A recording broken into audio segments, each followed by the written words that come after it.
Hi, welcome back to Telugu Technio. ఈ మధ్యకాలంలో central government ఒక యాప్ అయితే రిలీజ్ చేయడం జరిగింది. అది మేరా రేషన్ యాప్. ఓకే, ఈ యాప్ ద్వారా మనం ఎంతమంది సభ్యులం ఉన్నాం, మనకు ఎంత రేషన్ వస్తుంది, మన రేషన్ కార్డ్ని వేరే ఒక ప్లేస్ నుంచి ఇంకో ప్లేస్కి ఏ విధంగా ట్రాన్స్ఫర్ చేసుకోవాలనేది ఈ విధంగా మనం ఈజీగా అయితే తెలుసుకోవచ్చు. దాని గురించి నేను మీకు క్లియర్ అని అయితే ఎక్స్ప్లెయిన్ చేయబోతున్నాను. దాని నుంచి మీరు ఒక యాప్ని అయితే డౌన్లోడ్ చేసుకోండి. ప్లేస్టోర్ అయితే ఓపెన్ చేయండి. ఓపెన్ చేసిన తర్వాత ఇక్కడ సెర్చ్లో మేరా రేషన్ అని టైప్ చేయండి. టైప్ చేస్తే మీకు ఈ విధంగా యాప్ అయితే కనిపిస్తుంది. దీన్ని ఇన్స్టాల్ చేయండి. ఈ విధంగా ఇన్స్టాల్ అయితే అయిపోయింది. దీన్ని ఓపెన్ పైన క్లిక్ చేయండి.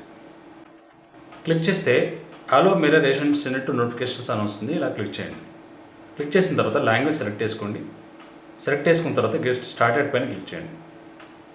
క్లిక్ చేసిన తర్వాత ఇక్కడ మీ ఆధార్ నంబర్ ఎంటర్ చేయండి. ఆధార్ నంబర్ ఎంటర్ చేసి ఇక్కడ క్యాప్చా కనిపిస్తుంది కదా, దీన్ని ఎంటర్ చేయండి. ఇలా ఓటీపీ పైన ఎంటర్ చేసిన తర్వాత క్యాప్చా ఎంటర్ చేశాక ఓటీపీ అయితే వస్తుంది మనకి. ఇలా ఓటీపీ అయితే ఎంటర్ చేయండి. ఇలా ఓటీపీ ఎంటర్ చేసిన తర్వాత వెరిఫై పైన క్లిక్ చేయండి. క్లిక్ చేస్తే ఓటీపీ వెరిఫై అయిపోతుంది. ఇక్కడ మీరు పిన్ పెట్టుకోవాలనుకుంటే పెట్టుకోవచ్చు, లేదంటే అవసరం లేదంటే స్కిప్ చేయండి. చూడండి, ఇక్కడ మన లొకేషన్ అయితే అడుగుతుంది. లొకేషన్ ఎంటర్ చేయండి. ఇక్కడ చూడండి, చూపిస్తుంది. చూడండి, మన డీటెయిల్స్తో సహా అన్ని డీటెయిల్స్ చూపిస్తుంది. ఇక్కడ ఫ్యామిలీ మెంబర్స్ ఎంతమంది ఉన్నారనేది ఇక్కడ చూడొచ్చు.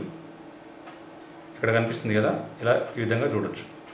అదేవిధంగా రేషన్ ఎన్రోల్మెంట్స్ అంటే మీకు ఎంత సరుకు వస్తుంది అనేది ఇక్కడ అలొకేషన్ ఇక్కడ చూపిస్తుంది. చూడండి,